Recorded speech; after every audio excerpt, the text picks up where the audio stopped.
நானும் விதிவிலக்கு கிடையாது. தேவையில்லாம வேதாந்தம் பேசி என் நேரத்தை வீணாக்காதீங்க. அந்த நாகராணி எங்க இருக்கான்னு சொல்றீங்களா இல்ல சாக போறீங்களா? கானிஷ்கா மரணம் அப்படின்னா பரமேஸ்வரன் காலடியில சேர்றது. கானிஷ்கா, அதுக்காகத்தானே நானும் காத்துக்கிட்டு இருக்கேன். சாகடிச்சிருவேன் கொன்னுருவேன் எல்லாம் என்ன பயமுறுத்த நினைச்சா உனக்கு தோல்விதான். இங்க பாருங்க, கடைசி தடவையா கேக்குறேன், நாகராணி எங்க இருக்கான்னு சொல்ல போறீங்களா இல்லையா? முடியாது. சிவனோட உத்தரவு இல்ல, நான் சொல்ல மாட்டேன். சொல்ல மாட்டீங்களா?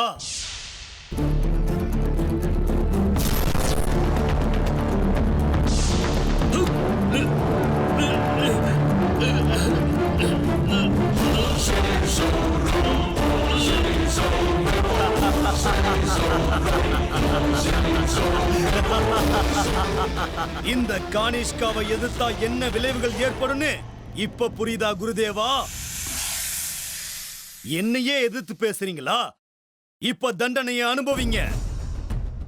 நாகராணியை எப்படி எங்க தேடி பிடிக்கணும்னு எனக்கு தெரியும். சத்தியம் ஜெயிக்கணும், அநியாயம் தோக்கணும். இப்படி போராட்ட பாதையில ஆயிரம் கஷ்டங்கள் வந்தாலும் எதிர்த்து நிக்க நான் தயாரா இருக்கேன். சிவனுடைய விருப்பம் அதுதாங்கிற போது நான் தயங்க மாட்டேன். நான் இப்ப எல்லாத்துக்குமே தயாரா இருக்கேன்.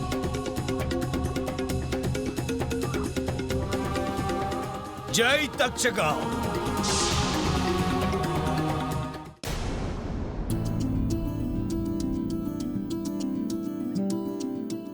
அத்தை, நான் கொஞ்சம் கோவில் வரைக்கும் போயிட்டு வந்துடுறேன். ஏமா தனியா போறேன்னு சொல்ற? அர்ஜுன் எங்க? இங்க பாரு, அர்ஜுன் தான் இருக்கான்ல, அவனை கூட கூட்டிட்டு போயிட்டு வாமா. இல்ல அத்தை, நான் தனியாவே போயிட்டு வரேனே. அமர்தா, நீ தேவையில்லாம அடம்பிடிக்கிற. இன்னைக்கு உங்களுக்கு சாந்தி முகூர்த்தம். 2 பேரும் ஒன்னா கோயிலுக்கு போய் பூஜை பண்ணிட்டு வாங்க. என்ன, புருஷன் கூட போறதுக்கு உனக்கு அவமானமா இருக்கா? ஐயோ, அப்படி இல்ல பாட்டி. அது ஏங்க அமிர்தா, நீங்க சாமி கிட்ட பிரைவேட்டா பேசணும்னு ஆசைப்பட்டீங்கன்னா பேசிக்கோங்க, நோ ப்ராப்ளம். நான் உங்க பிரைவசியை டிஸ்டர்ப் பண்ண மாட்டாங்க. ஆனா கூட நானும் வரேங்க. இந்த சாக்குலயாவது உங்க கூட கொஞ்சம் டைம் ஸ்பெண்ட் பண்ணலாம் இல்லையா? என்ன அமிர்தா, பாவம் அவன் எவ்வளவு ஆசையா கேட்டுக்கிட்டு இருக்கான், சரின்னு சொல்ல மாட்டியா? அதுவும் புதுசா கல்யாணம் ஆனவங்க இப்படி தனியா கோவிலுக்கு போனா பாக்குறதுக்கு நல்லாவா இருக்கும் சொல்லு? அது மட்டும் இல்லைங்க, சாமிக்கு தேங்காய் உடைச்சு நானும் நிறைய விஷயங்களை வேண்டிக்கணுங்க.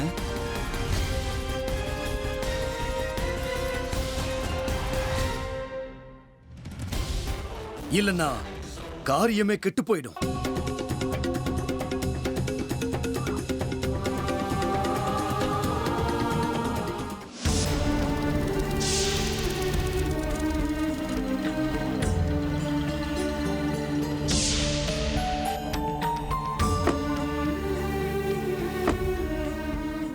வாவ், இந்த கோவிலை பார்க்கும்போது நம்ம பிளாஷ்பேக்லாம் ஞாபகம் வருதுங்க.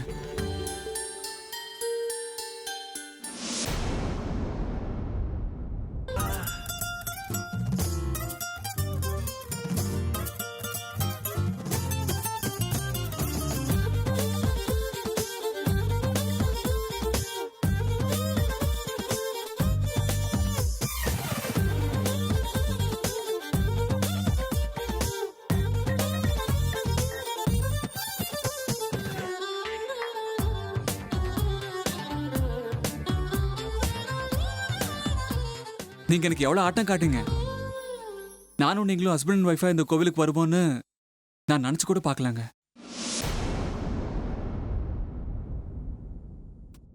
உங்களுக்கு எதுவுமே தோணலையா? நேரமாச்சு, உள்ள போய் சாமிக்கு நமஸ்காரம் பண்ணலாம் வாங்க.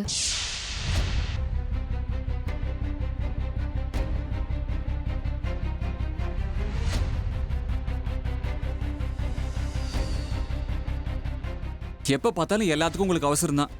சரி வாங்க போலாம்.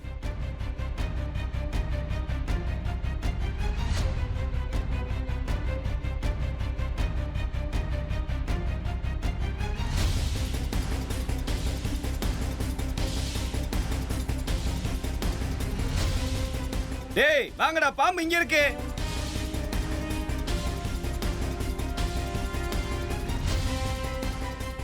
அடடா, அடடா, விடாத, விடாத. தலையில போடு, தலையில போடு.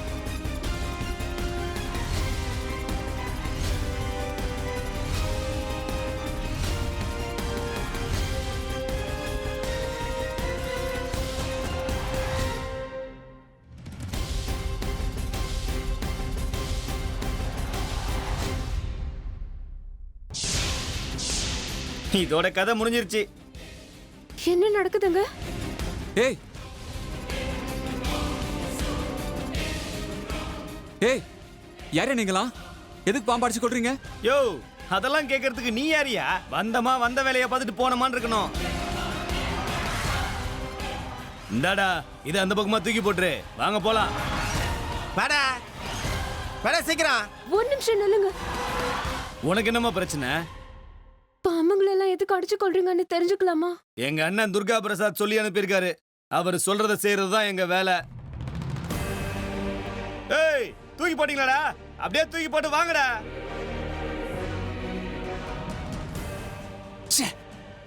எவ்வளவு கேவலமான ஜனங்க. பாவம் அந்த பாம்பு. இவங்களுக்கு என்ன பண்ணிடுச்சுன்னு சாவடிச்சிட்டாங்க. ஓம் நம சிவாய.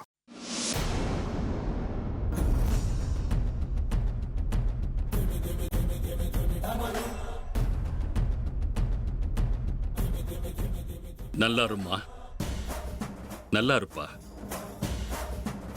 அர்ஜுன்,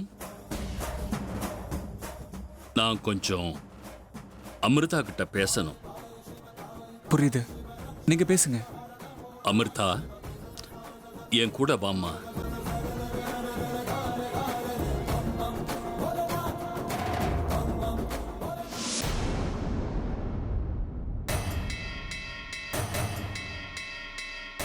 என்னடா பண்ணிட்டு இருக்கீங்க? தூக்கி போடுங்கடா. வா போலாம்.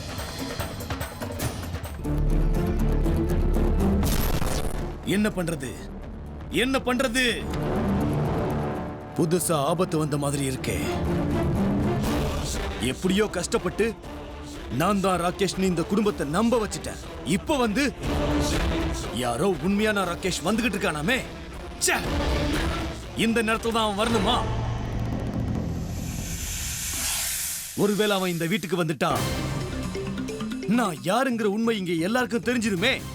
என்ன வீட்டை விட்டு துரத்திடுவாங்க. அப்புறம் நாகராணியை நான் வேட்டையாடுறது, நாகமணியை நான் தேடி பிடிக்கிறது எதுவுமே நடக்காம போயிடும். எல்லாமே வீணா போயிடும்.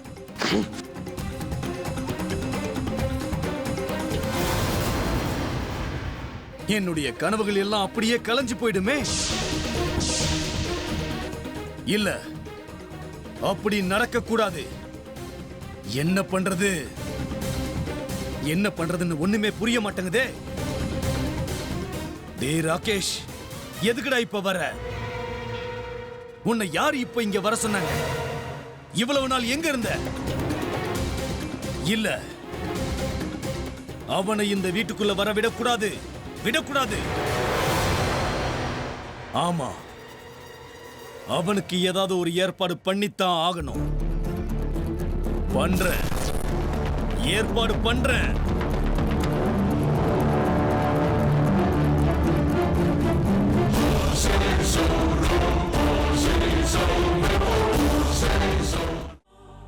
அப்படின்னா இன்னைக்கு உனக்கு சாவு உறுதிடா. சாகிறதுக்கு தயாராயிரு.